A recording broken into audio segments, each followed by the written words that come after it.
Yangu 1 week. Thank you so much. Oh, you're welcome. Hey, such a noise.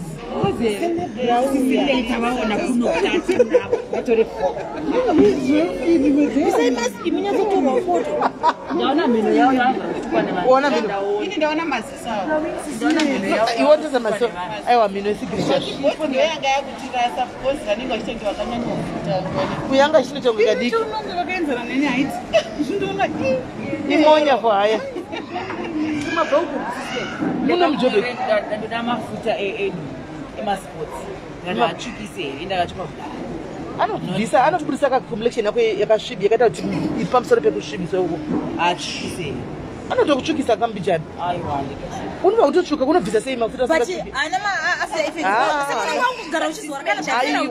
unopera nazvo hazvina nebasa rese takada ndiuzu ari kutema ndiani takada ndiri mutsvuku natural totobvisa mavara takatinawosimeli mino yavo vanga vanayo vadzoti vasiya mino yavo ngatifamba nayo ndatoiona mino yavo ndatoiona mino yangu ndinofamba nayo handisi zvakati baba nemuriti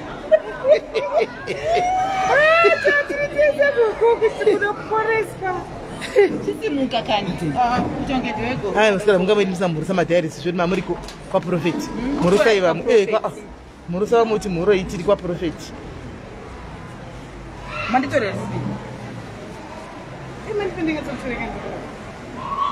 vananyanyosviba mandisvibisa abda zvakanaka une black smooth skin black beauty yana skin yakanaka kundakagara nakamboshata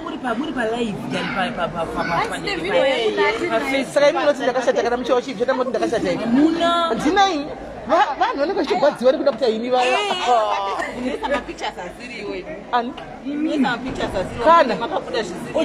picha ndinongokanda handina basa kuti nangwanana kuti ndinozati muchaiti analysis dzenyu asi vanondiziva cheche vanondiziva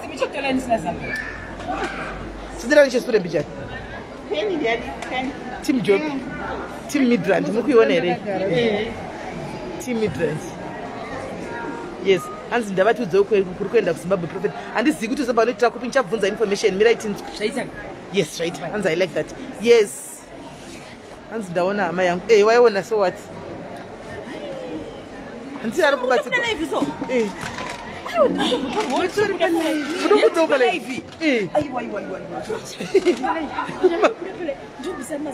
bvisai mask mude zvakanaka uzvo bvisai mask mudiro zvakanaka pamamonya ipapo muri team John team Midrand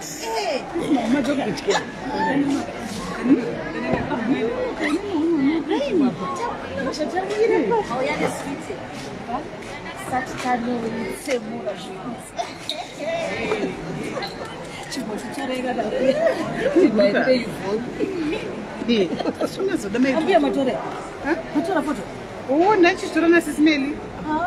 SIS MELLY what? Oh, okay. Who Facebook? Hey, diaries. What's wrong with you? You made it kara. What did you do one?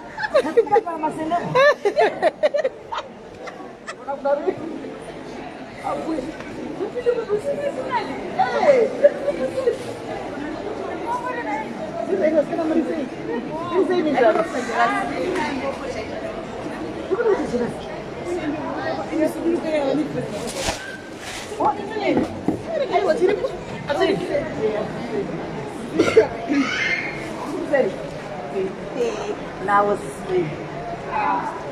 Cow, I push him. SIS MELLY kwavadaurara kuda kurarisiwa saka ndoda kuti foni yangu yazi ndakabata foni nacho vanhu vachiona ndichivata ndichimuka ndichivaudza vavengi vangu nhasi maghosti muri pataiti mositukira mhino yangu nhasi ndikukuona ipo kuhope muri kuonekwa nhasi kuhope ndinoda kurotai mose muchatoona SIS MELLY tapinda tapinda kuhope nhasi tikurara hope dzeumambo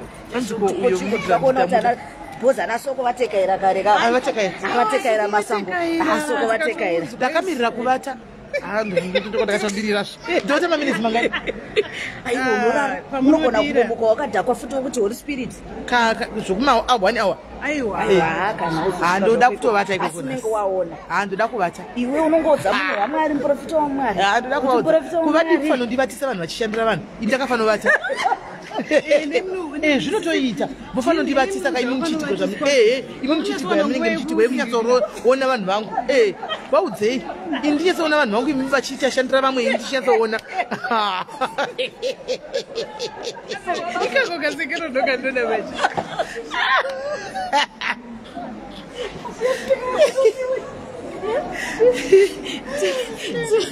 iwe organize zvekuti ndivatewe chinda zvindori kumba nemunhu wamwari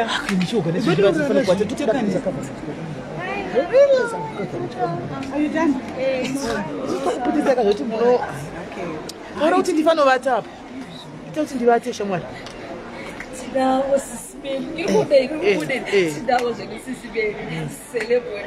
right kune vese vangachitanzi zvoko mese mamuchitanzi zvoko profeti havadaire mameseji uyu ndiye munhu amunochataura naye chasa namba dzake ndiye munhu wamunotaura naye kana muchida kusvika pana profeti ndiye right hand woman waprofeti muri kuzvinzwa iwe chimbonogarisa tivati vabudzoka muna machi chimbonokuogarisa tivati sha chimbonogarisa unoda kuvata yes amen haleluya haleluya haleluya nhasi hapana kumira ndauya nebhilo nebhuku rekunyora vanetsa nekudzima moto isiri kuonekwa amen vanetsa nekunamatsira vakurutsa amen amen yes nedenga nemashandisiro haleluya saka regai tigotora munhu wamwari vandivatise sisimeli haleluya yes nesimba riri pamusoro haleluya pana anoshandiswa najehovha haleluya nemutoo wakakura wakasiyana akatakura kurema kwegresi yedenga regai ndinovateura ndinovateura ndinovatandaka kumirira akuvata ndokwandotodashi ngandigare chifi ndavhara chikwama changu chamwari ndichasira iwe kachikama panoenda kunovatapa pandodzoka kuita kuti pandodzoka apapa meguru vambotitonayede pichanatsisimeli kwai kapa vachauya here rongai kuti vauye zvakaita vasikana vakaronga kuti vauye mironga yekuti vauye anouya tirikuuyapo ndakapa vari kuuya tirikuuya muna mai okay vataenda kupakukama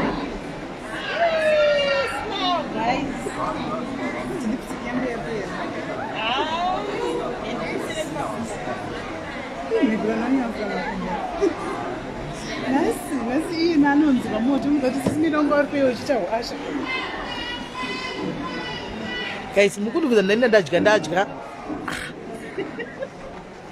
kwai mobigwa foni pane madhayaris andopa foni vanondibira foni voendepi nayo vakaba mudosho kwai ndiuye haleluya bata foni bata foni musane bhegi inda kunovata chamwari guys inda kuenda unovata guys inda kunovata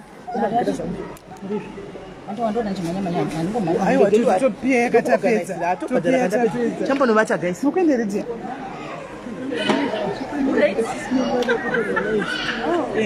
mukuenda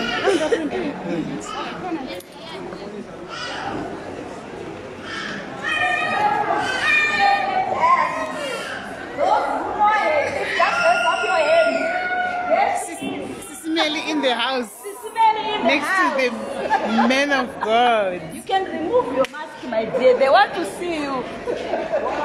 Sisimeli vada kurara.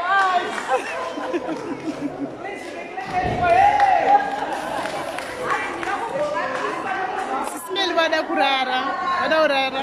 KwaProphet Josi ndobati KwaProphet Josi ndikaiti mboona simba raJehovha riri kushanda mukati kuti zvakamira sei kana kune vasiri kuziva ka ndo profeti vakaita kuti mwana wekurohwa uyu kwaTilda zvitore vari kunzi vari kudzima moto yanetsa kwamusavi ndivava saka regai ndimbovata chadzakandokuudzai vavengi vangu kana ndamuka senge maghost ndikuyo. So we are going to pray for you. Thank you. I don't know. You want to pray for life? I need a problem. There is a problem. I cannot do it. I can see. Oh my God. Thank you. Thank you. Thank you. Okay. I can see you. You are so nice. Right. Just like right. I'll come with my sister here. So maybe for some people she wasn't.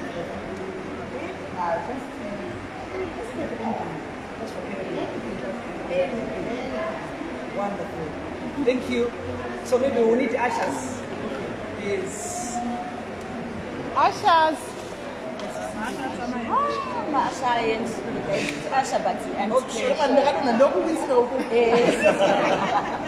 Thank you. So I want to pray for you. We are very sorry, children of God. Let me just pray for you. Come. Your name? Oh, Zambia. Oba kuti zaulonero.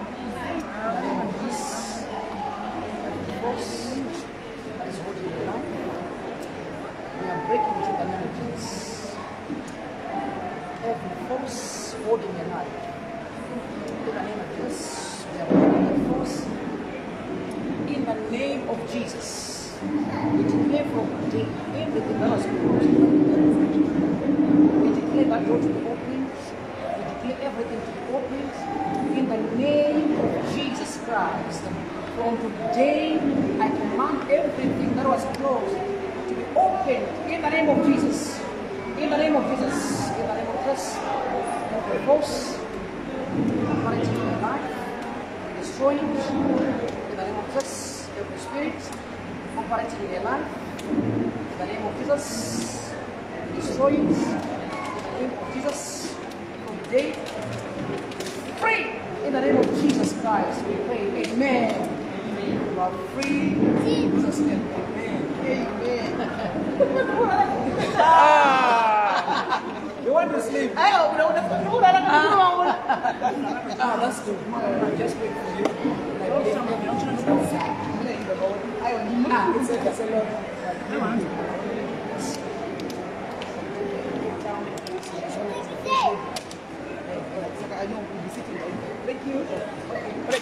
Tapedza madhiri acho handi mati muda kuwade zvelife yangu muchainzwa naprofeti nhasi muri kuinzwa naprofeti nhasi handitika saka tichiri pano guys, don't go anywhere. We are still here. Tiri kuda kuti tione zvakawanda tiwe kwai ndakumbira kuti vandione mweya saka vati pamweya vaona saka mirai inenge chingove palife kudai toda kuti muwe zvose guys. So saka magosti matopunyuka magosti matopunyuka kai mawina nasinja baba chakadaka vati vapunyuka.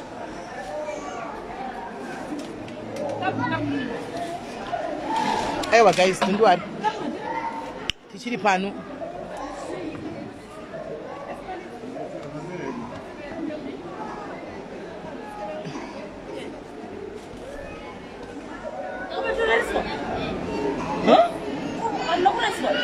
andina kurara madhimoni kana kakukomberedza so uvati zvekumhanya utomboda kuitwa deliverance chai kuti dhimoni ribve kuti uzokwanza kuvata saka totomirira kuti ndimbovatirika ndimbotichovhe vanhu vabva kure then ndosoningirira ndoso wendidinde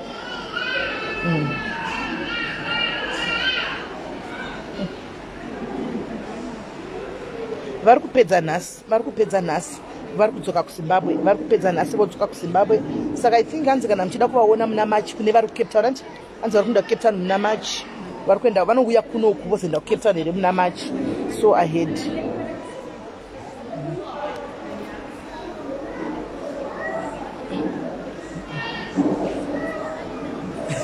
Hanzi naana nyika nhasi tapunyuka tainyara zuva renyu richasvika mbomirai.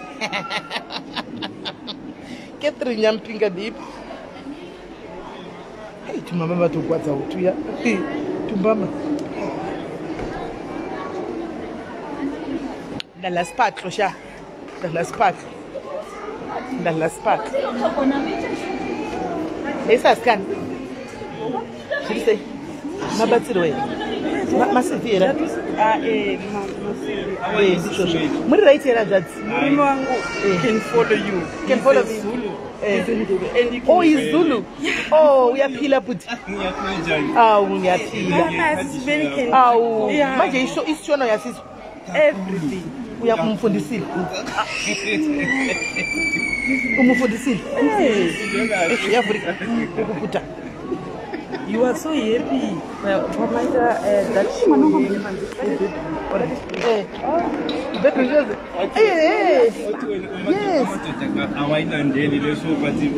akhona ayayilandela amadoda amaningi. Problem ukuthi nje amadoda ane, you know, like wena uyabona, you don't want to comment, you don't want to phone, but bagcwele that show.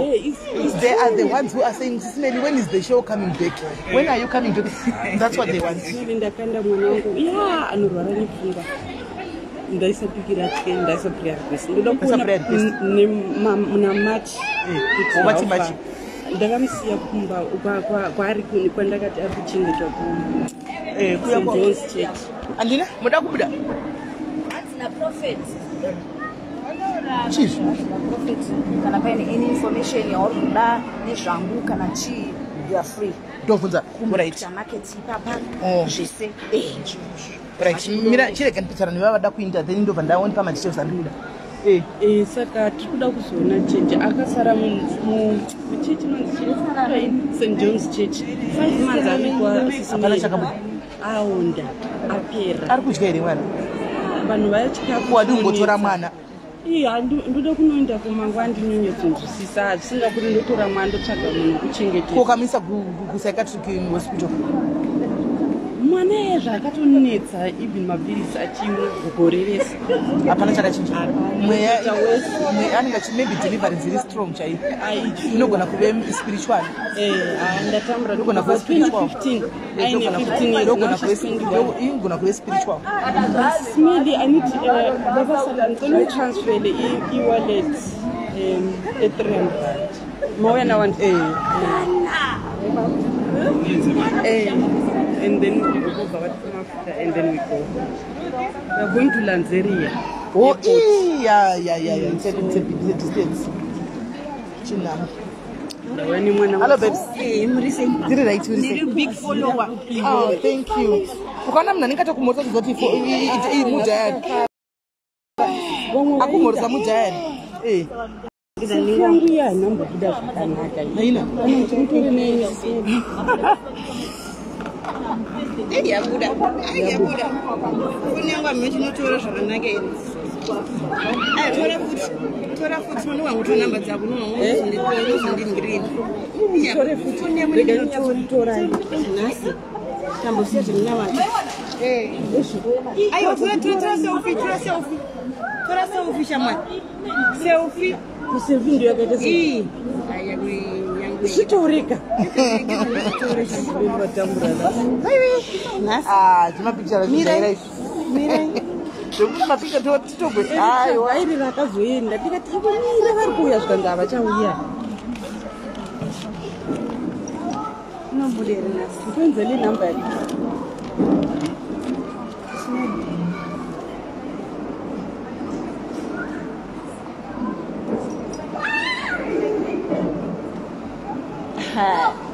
abuda namba e-wallet chiki 064 tinapo hauna here namba dze-e-wallet handina tone apo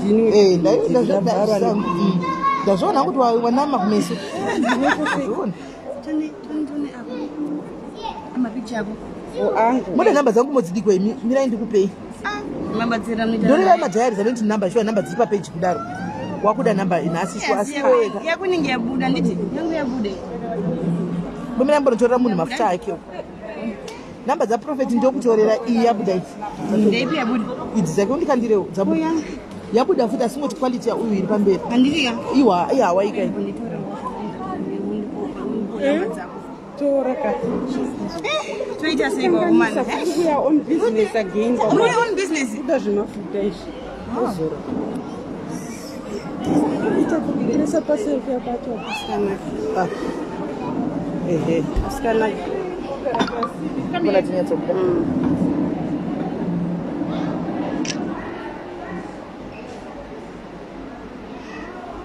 watunamatiro ausati iri pakiu tokusiya anobva cosmos iwe ndipo namba dzako manje tora namba dzangu gondinikirina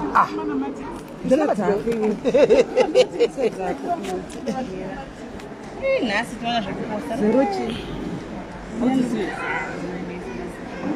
ko ari ngauya atipe information kabatira isati ati tinzwe information tichipe number yangu tumelo ndakusendera namba dzangu paconversion kumusoro kwawabvunza kuti namba dzangu ndikakupa tumbori une 08 kukutonhora kujobek guys muzviziya ndatoita bvungulo kuya ndisina kana juzi nasindopinda bhisi asindopinda bhisi nambobatigwalaini tambuna ngosvika ndikapindawo ndakumbira munhu wamwari kuti vandione saka ndamirira kuti ndimbopedze waneni nemunhu wamwari arikutogara pano asi kugona kuzviita zveiwaleti umuratidzei handizozii foni yake manditona hallo girls muri sei matobasigwe mutona matigwa aiwa andogara ndiri paunoideushawachaje kuti chaje foni yangu tua chimusoro chechaja chiya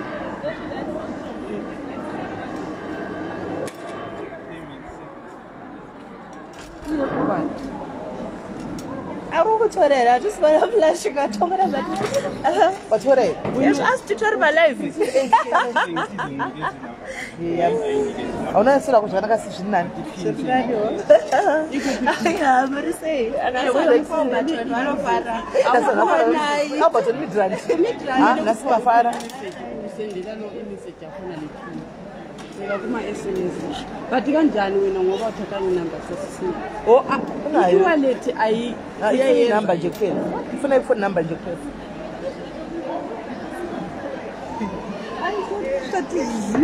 enda phone number nje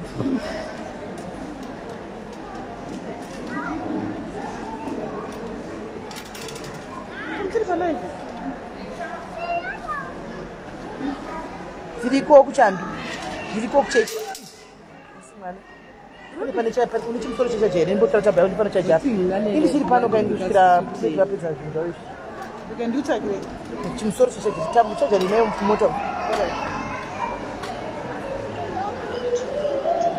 namba dzaprofet ndikupai right hand woman ari pabasa saka ndida tofana chaja foni kuti ndigokupai information ndiganitonhindikuchajeka profet chesandiotalize hawa I think that is the best. Ndipe musoro mirai vapedze kuita zvavari kuita nevanhu ka ndoita live navo yenyu imimi madiaries ndoita live navo muchitaura zvamuda kutaura navo muchivabvunza nditi mirai vapedze vanhu mune vanhu varimo mirai vapedze nevanhu kana vapedza nevanhu ndozoita live yavo nemi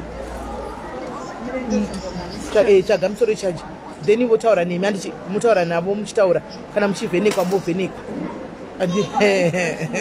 muri kuda deliverance kwemeze kuti ndikukuonai unoda kutobatwa maoko mumbovatiswa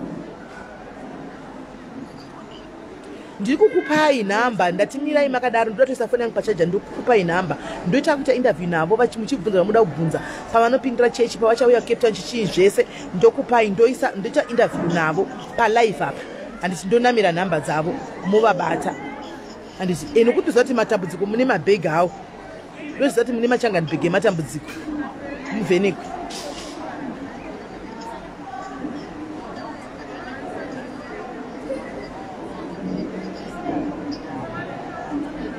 idzodzi idzi k idzi ndikutokupa idzi ndikupe idzo ndakupa idzo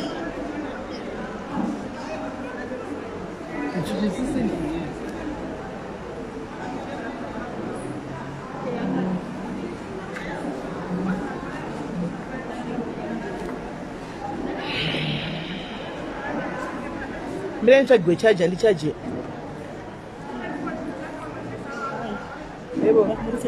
mushekazani ndiri kuuya kunhikikiri silipi rangu ndori pani une silipu rei contribution ore 1 saka silipu unoda kudinaro hanzi motanga mapa silipi kuti unamatigwe zvatopera zvinongonogoda iunongonogoda riripi silipu racho ena unobata laini vachingopera zvatopera silipu racho riripi zvemvura mvura wadi mapuwe uyani akabata mwana one of the admin wacho silipu unogona kundipa ako kuzomusvitsa silipu unogona kundipa ako ndomupa one of admin ndianoenda akabata mwana mama kuda kunyoresa ndandoda ndipa zvisilipu ndimubatire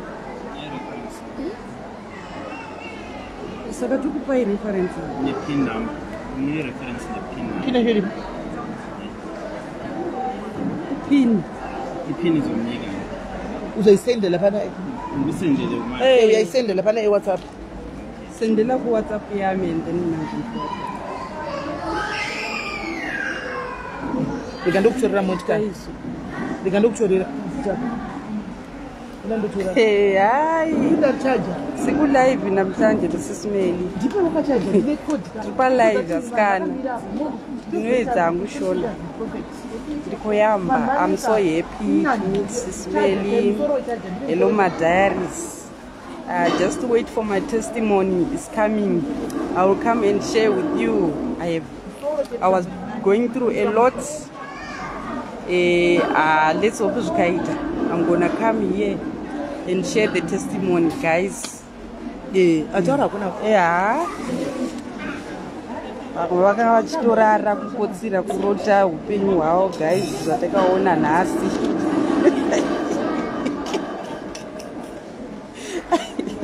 Ndatitange inini madiaries. Ndatitange inini madiaries kuti mozongoendawo muchiziva kuti kune munhu akasvika zvikaita, kana zvikasaitawo muchangonzwa nini chiriti ndakangomirira. I want to thank God. Ndakatomita a man of God, ndakatonamatirirwa, ndatopedza hangu. I'm just waiting to go. Yeah, ndizvozvo. Unopoma ku life.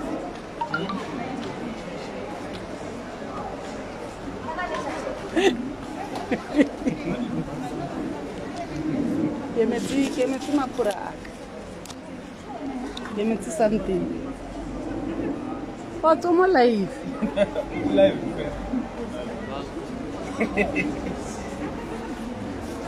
That's my son. That's my son.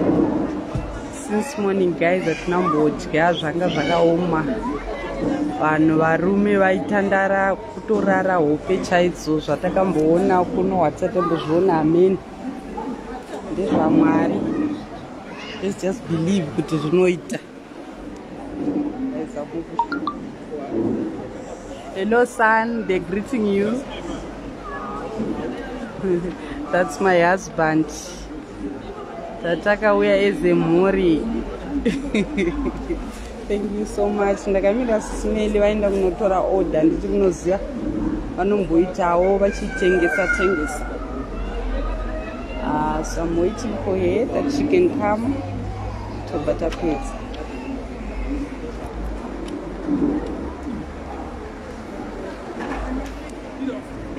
Where's the bag?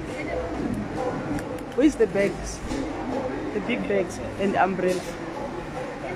The umbrella.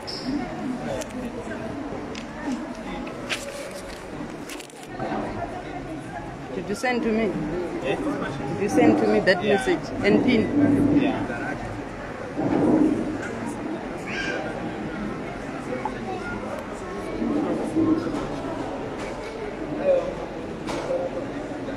On the phone.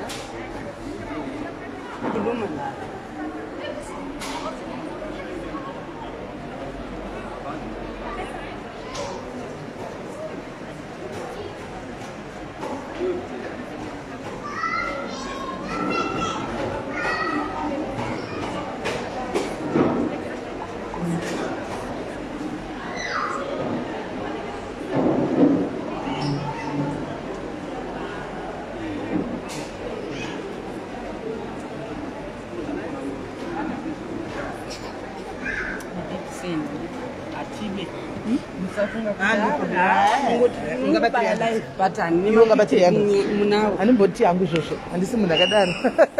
Ndingokuti hawo kubigwa nevekudibira ndiniuya zvokubirwa cash pa-ATM. Wakandiudza unoziva kuti ndiri kurwarirwa kuno ndiri kubirwa. Kana sata nangosumuka mhepo dzedu dzinongosumuka. Ndinosimuka paSisimeli. Chero kada kuzara kumeso kwese akawanda for first aid akatowanda. Unongozara ku first aid madiki ndingodai wanozara kumeso kwese. Aita zvemuka. Anozora but kana uchinda pazuva usamashandisa ushanda uchirara. Momo macho maonono makanyanza zora uchirara. Okay, thank you so much, Sisimeli. Alright, chiripo just go. Ujawanikwa ichezo sha. Munhu wachanga next kuna matirwa kwandira kumurora. Ora ufambe bwa nditi. Kutaura utiudze wasvika zvakanaka. Mufode mutone.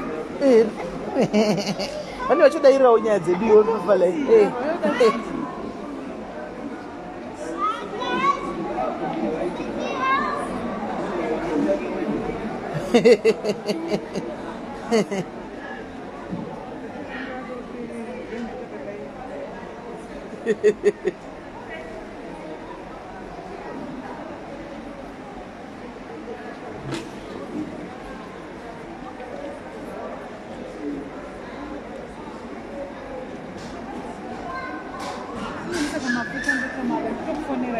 mafuta. All right.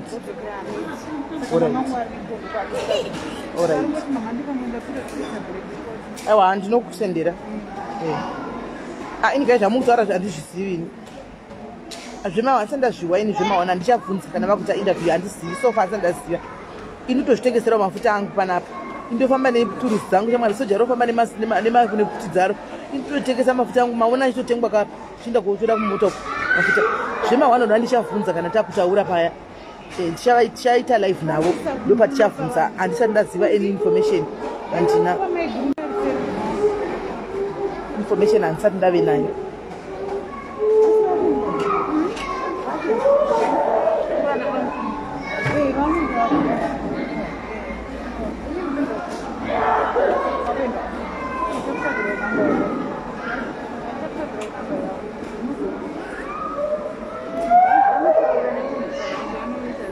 Okay, so nakuburiswa madhimoni pana. Nakuburiswa madhimoni.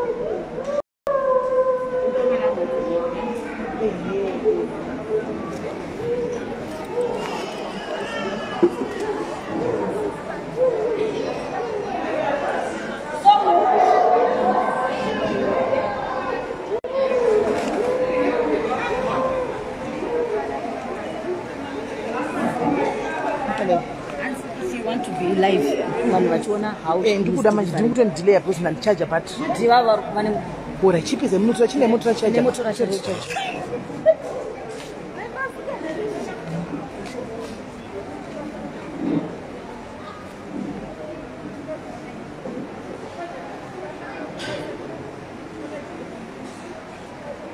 Now this couple, whatever was holding this couple, saying it now. Whatever that was holding this couple, Jesus, everything that was holding this couple, every spirit,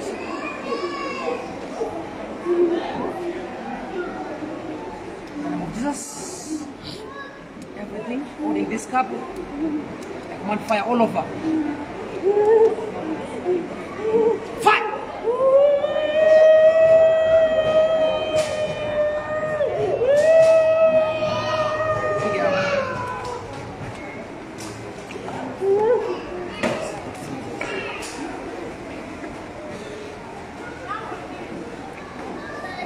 Want to hold your life? Huh? Want to hold your life? Huh? Want to hold your life?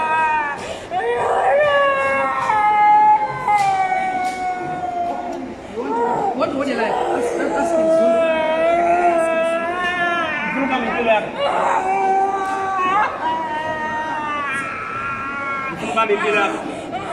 Yeah? Yeah? No one be like. Yeah?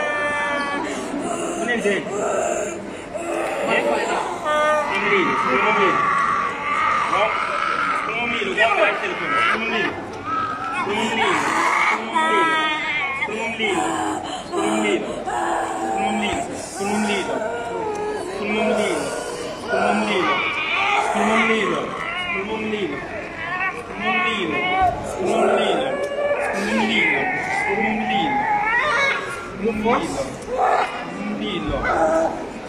Jesus!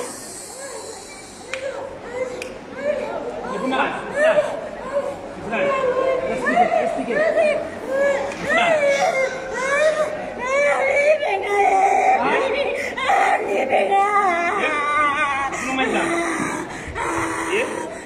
What are you saying? You're holding your life. Remove everything inside your life.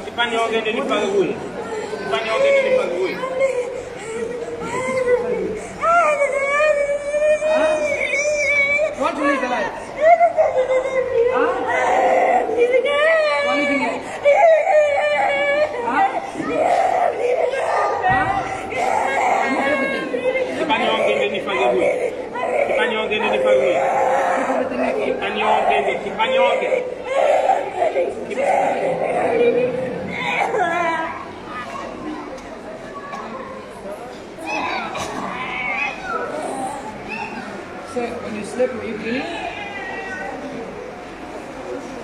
Huh?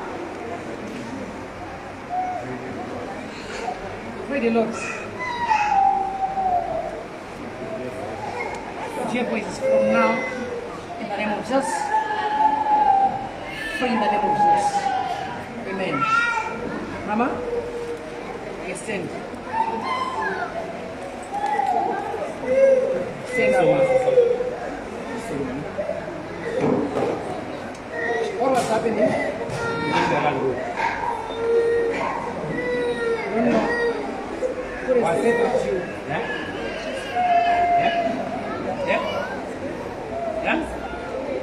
Just 25. You are free from now. In the name of Jesus. Amen. Now, stand up, Mama. Stand up.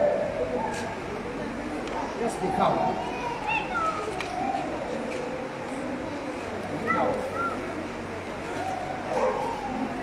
Just look here. Why are you crying? Why will you? Huh? Speak loud. Huh? Babies? Huh? Babies, what are they doing? They are crying. We are hearing babies crying. Where are they? Where are they? Huh? Small babies, they are crying. What are they saying? Huh? Asking for help?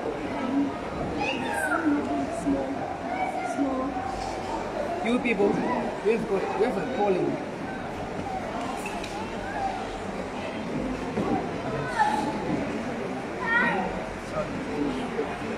These people have a calling. They have a calling. But the devil was just fighting against this calling. They have a calling, these people, all of them.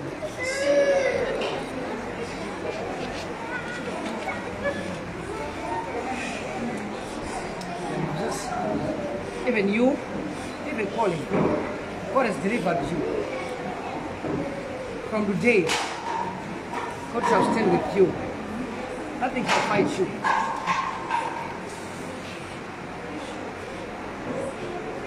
Just join your hands. I want God to remember, just join your hands as a couple. Now, I want every chain to be broken, but from the day, your level is going to increase. Your level is going to increase.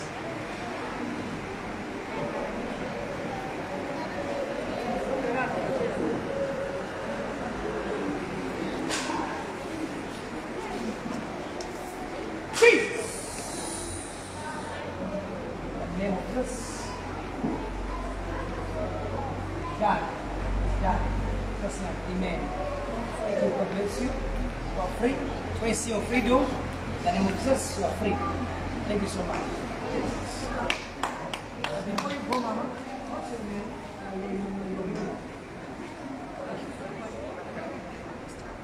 What's your name? Lifilwe. What about you? Victor. What is the surname? Amen. Originally? You're from Free State. Okay. Like what I see, all of you. Yes. From the day, says the Lord. God has opened every door that was closed. Open financial. When sick is done. Jesus. Jesus is done. Jesus is done. This is done. God. Thank you.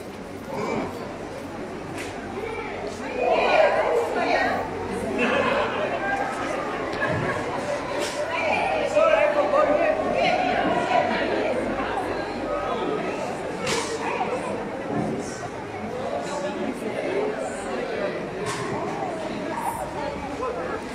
That's what you're there, guys. Anyway.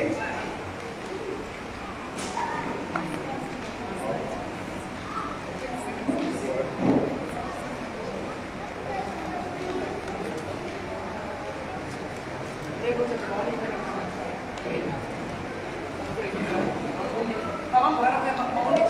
What do you see when I pray for you and you sleep?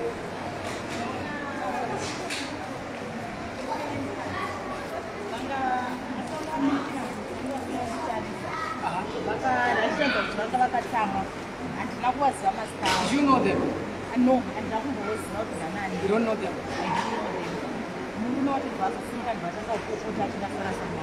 Okay. later on, Okay. but my step-born sister was late, but she was there.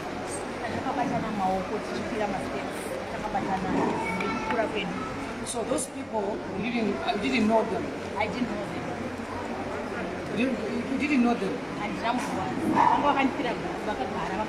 Because of time, I just want you to see their faces. Seeing those people. Charger ndio kutondika wada pana pakafunge. Charger ndio kutondika wada. I'm going to come some faces out. Forget it. Sorry, I'm going to a favor. Just close your eyes. Close your eyes. I command you to sleep. She's going to dream. I wanted to see the faces of those people fighting. So wa watasara tipa charger. She's going to dream. See? She's going to dream.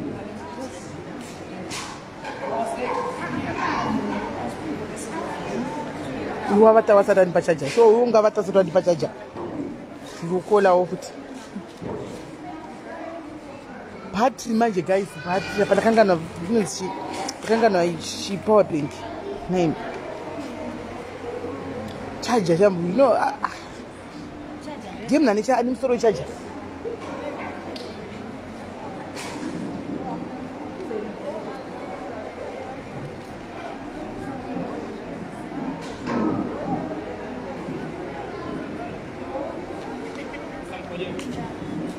I want to charger.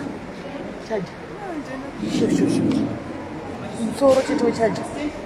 Go to jump on tonight. I've been doing one page. No, I'm not going to charge. For no battery repair.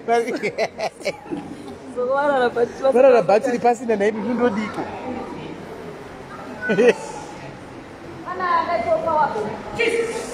Hey, at least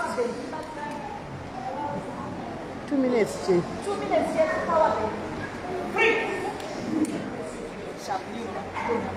All right.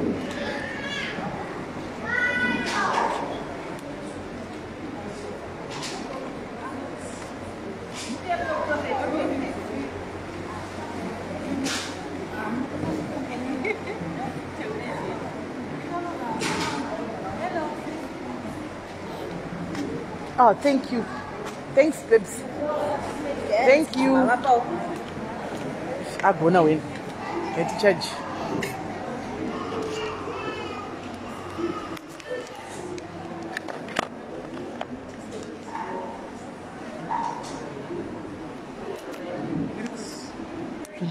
Ina show it.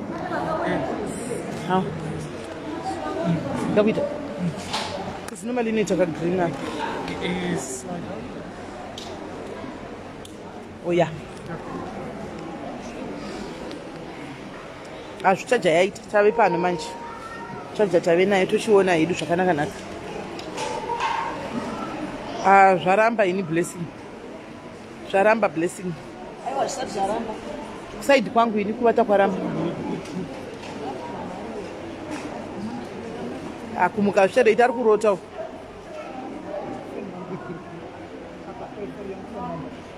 Kumuka zvichaita vakutorota vanhu vake. Ndapiwa power bank ndaiwana. Ndaiwana power bank zvona battery rasara pa 20% apa. same number I take my phone to my children. Yeah.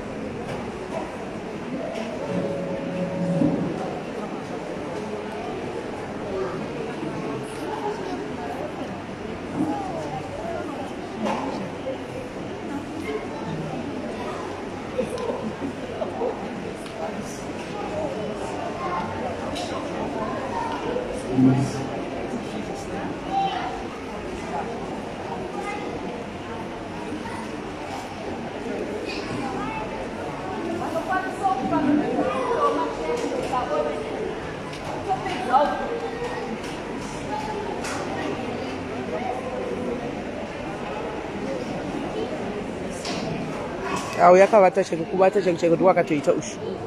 Ari kutoshinyuka shinyuka zvimwe akavata uyu. Uyu akatorara cheke chaiko.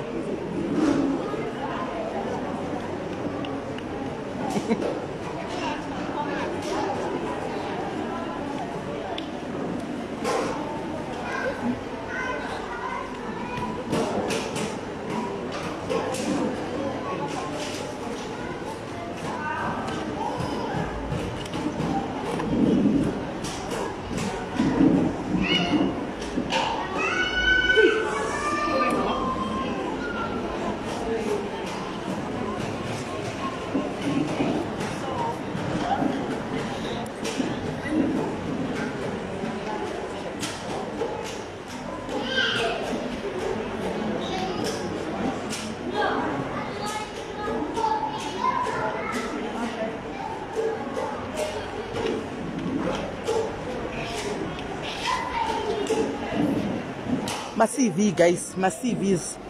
Ma-CV vanarutsvaga mabasa, marutsvaga chi ma-CVs. Ma-CVs. Ima ndimozviziva kuti kune vamwe vanosunga kuti chero wakadzidza basa uriwane. Ma-CVs anosunungurwa, anoitwa deliverance. Kuti vati CV yako paunoitumirawo ionekerewo.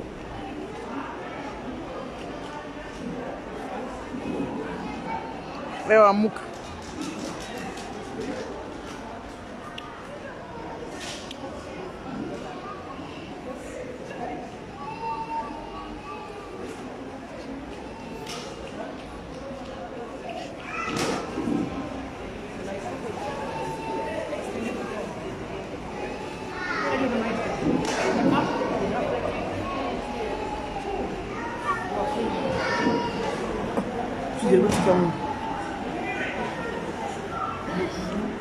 Welcome back. Come go.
Okay. But it's like a controlling spirit and abusive. Okay. Zvekuti kanchero wakatogara kana ari manheru zvinotoya zvoti chigigigi. Saka 2020 ndakaisa mwana ndobva zvamuti kudaroka mwana wangu after 3 weeks ndobva atoshaika. Ende munhu wacho munhu wekuziva saka ndaimboita zvekufaita naye paphysical. Ukamboenda kupolisi vakati hazvideri papolisi. Anotokuudzai zvinhu zvephysical. Ende anenge achitoona kwese kwandinoenda ndo problem. Kuti aritoona pamutori. Eizoti anenge achitoona saka indaimboenda kumapasita ake ndichida kuexplaina anofanira aziva ozovafonera kuti munhu iyeye ari kutopera. Saka upaunozoda kutaura manje hazvizoiti muningi. For how long have you been hearing these voices? Like 6 years. This is the 7th year. 6 years and these are voices. Yes. Ah, shame. God wants to set you free. So my mission is my voices. Ndakatogara pandakatanga kucommunicata inobva yaita abusive iye yekuti pamwe inozoti wakaunokore here kana kuti zviro zvekutokuirritate. Give me your hands. Abis. Who is the one of this license? Come, Mama, I want you to be delivered. Close your eyes. After this prayer, I want you to hear those voices again.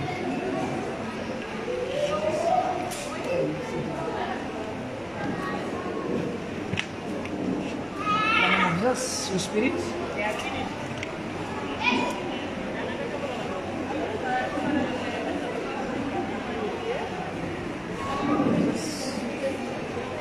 Your spirit.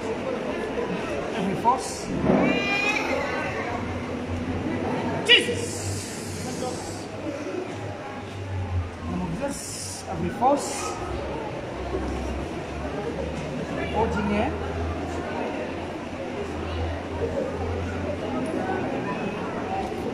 Holding it. Let us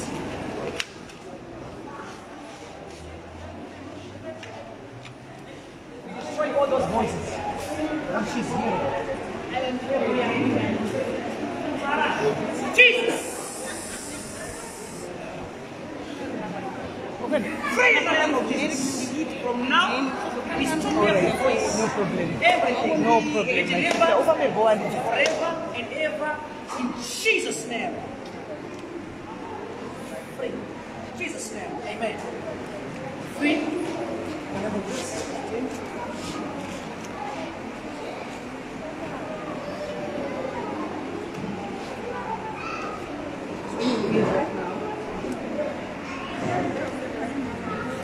Wait, Susie, is there anything you are hearing after this prayer?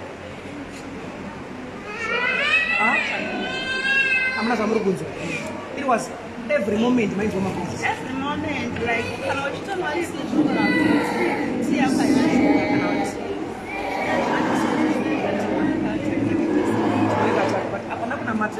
Are you still hearing those voices? Sure. No voice. Are you sure? Just touch on us. There shall be no voice again. Jesus' name. Amen. Is everything okay now? from bottom, like, Vanas Felistans, that says the Lord. Were delivered from those forces. Even when whatever they can try against you, they shall never conquer you again. Because of the name of Jesus Christ.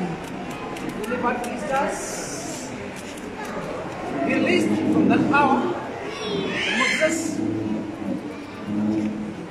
Just we are removing you from your ears.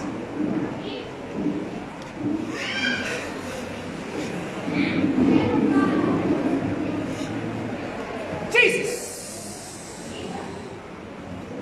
Chakupa hii number, guys. Chakupa hii number. Free. She's free.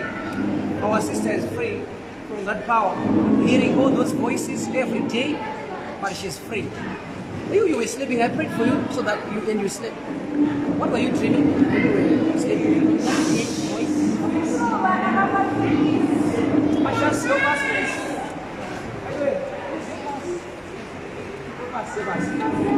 What were you dreaming? I just what are you doing here? What are you doing here? All the voices. I didn't see the face this time.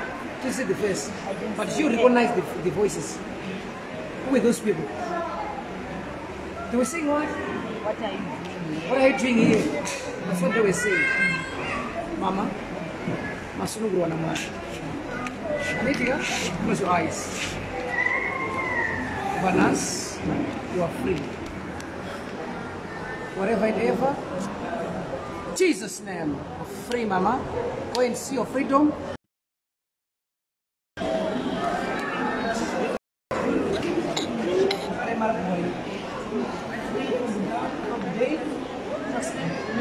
Others you can stay. Just come close. Because of our time, please. We are very sorry. We are very sorry. Prophet. Yes, sir. Sorry, 2 minutes. I think ndine challenge yona ari kunetsa panapa. So what I'm thinking because ne vanhu vakuenda ka. Alright, can you please kana mapedza ndinazoti mudzokera kubabe mangwana. Yes. Can you please contact me so that I have life yenyu.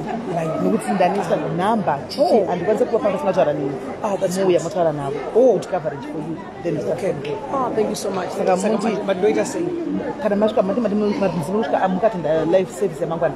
Mukapedza kwatenda service number dzangu vanadzo. Okay. Just get in touch with me ku WhatsApp kuti then we arrange kuchita life kuva. Muri koko. Nini mostaura nepafoni. After ndaona kuti makawandira.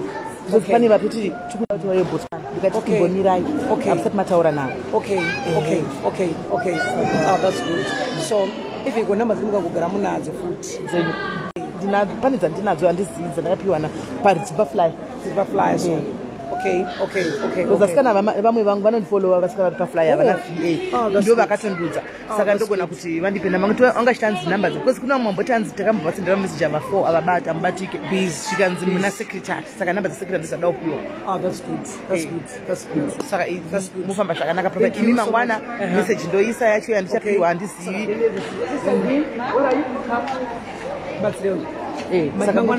Kana mangwana vabva kuchechi anditika WhatsApp vonisa WhatsApp kuschedule isho yenu navo because it's like vari pademand zvekudaro ndatoona apa handiti saka kana vadaro choita vanhu vobvunza vada kubvunza votaura nevanhu ndopatichapinda manumbers and everything nechanobatika sei because vanhu todhimanda tokumbira kuvaunza ubhutswa tokumbira kuvaunza Cape Town and things like that ngavazozviita vataura navo. Alright. Andi muri kuona zviri easy tambotaura. Yes.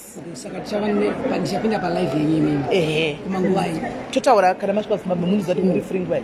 Thank you so much and apedza muservice chero anytime I don't have a problem. Thank you my sister, thank you so much. Saka namba dzandina dzako dzako namba dzandinofanira kutaura naye paWhatsApp dzani zvikanditonda kutokata manje life because vanhu ava vakatomirira apa vanhu vakutoti tiri kuda nhamba ndatona kuti haisi kubuda makawandirwa ndingatogara pano svika manheru.